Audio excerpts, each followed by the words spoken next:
तो चलिए आज भारत के एक बहुत बड़े संकट को समझने की कोशिश करते हैं। परीक्षा पेपर लीक। ये सिर्फ कुछ छात्रों के भविष्य का सवाल नहीं है, इसके पीछे की राजनीति कहीं ज्यादा गहरी है। आइए इसे परत दर परत समझते हैं। सबसे पहले स्क्रीन पर ये जो नंबर है इसे देखिए, 1.7 करोड़। ये सिर्फ एक आंकड़ा नहीं है, ये उन छात्रों की उम्मीदें हैं, सपने हैं जिन पर इस परीक्षा लीक संकट ने पानी फेर दिया है। और देखिए, ये मत सोचिए कि ये किसी एक या दो राज्य की कहानी है, बिल्कुल नहीं। ये पूरे देश में फैली एक ऐसी बीमारी है जो दिखाती है कि हमारा सिस्टम अंदर से कितना खोखला हो चुका है। तो सबसे पहले सेक्शन 1, एक दहती हुई व्यवस्था। आइए पहले इस समस्या की गहराई को समझते हैं कि ये कितनी बड़ी है और इसका असर लोगों पर क्या पड़ रहा है। आप लिस्ट देखिए, उत्तर प्रदेश से लेकर तेलंगाना तक, मतलब लगभग हर राज्य में परीक्षा माफिया ने पूरे सिस्टम को ही अंदर से खा लिया है। और इसका नतीजा वही, एग्जाम्स कैंसिल हो रहे हैं और स्टूडेंट्स सड़कों पर उतर रहे हैं।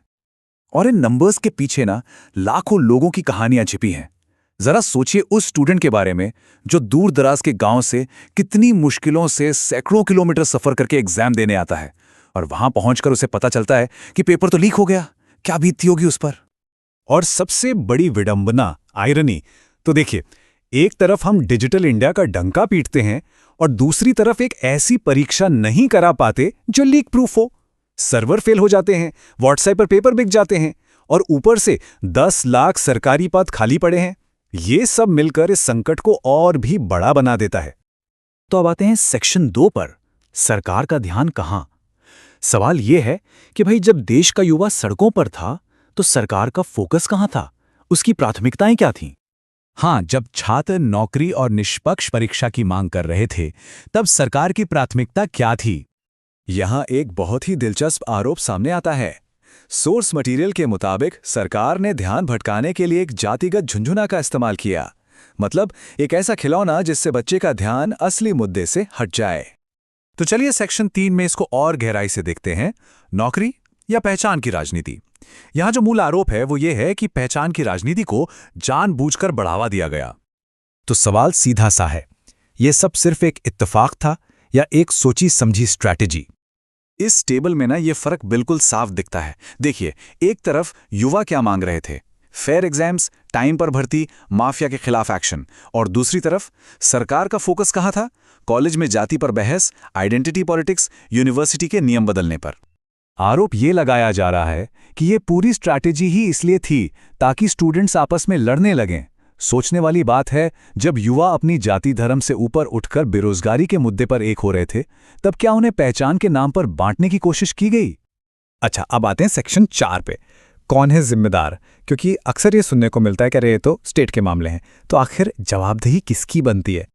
हाँ, ये एक बहुत कॉमन तर्क है, ये तो राज्य स्तरीय मुद्दे हैं, इसमें केंद्र सरकार भला क्या कर सकती है। लेकिन तब उस डबल इंजन सरकार के वादे का क्या हुआ? वही वादा जिसमें कहा गया था कि जब सेंटर और स्टेट में एक ही पार्टी होगी तो काम भी तेजी से होगा और जवाबदेही भी आसानी से तय होगी। देखिए, सच तो यह है कि केंद्र सरकार इससे पल्ला नहीं झाड़ सकती। क्यों? सिंपल है, ये जो एग्जाम माफिया है ये किसी एक स्टेट में नहीं, पूरे देश में फैले हैं। नेशनल टेस्टिंग एजेंसीज वो तो सेंटर के अंडर आती हैं, और डिजिटल इंडिया का फेलियर वो किसकी जिम्मेदारी है? सेंटर की ही ना। और अब आते हैं आखिरी सेक्शन पर, सेक्शन 5, एक पीढ़ी का टूटा भरोसा। हमें इस संकट की सबसे बड़ी कीमत को समझना होगा, और वो है एक पूरी जनरेशन के विश्वास का टूट जाना। देश के पूर्व प्रधानमंत्री अटल बिहारी वाजपेयी जी ने कहा था, सरकारें आएंगी जाएंगी मगर ये देश रहना चाहिए। ये लाइन याद दिलाती है कि देश का भविष्य किसी भी पॉलिटिकल फायदे से कहीं ऊपर होता है। और सच भी यही है, जब एक नौजवान भूखा होता है तो वो रोटी के लिए लड़ता है, पहचान के गर्व के लिए नहीं। जिंदगी की बुनियादी जरूरतें हमेशा इस तरह के बनावटी बंटवारों पर हावी हो जाती हैं। और ये एक चेतावनी भी है, क्योंकि एक बहुत पुरानी कहावत है, जिस ओर जवानी चलती है उस ओर जमाना चलता है। नौजवानों की आवाज को ज्यादा देर तक अनदेखा नहीं किया जा सकता। तो आखिर में सवाल ये नहीं रह जाता कि हमारे एग्जाम सिस्टम में क्या खराबी है। असली सवाल यह है, हमारी प्राथमिकताएं क्या हैं? क्या हम सच में शिक्षा और रोजगार को अहमियत देते हैं या फिर कुछ और? देश का आने वाला कल इसी चुनाव पर टिका हुआ है।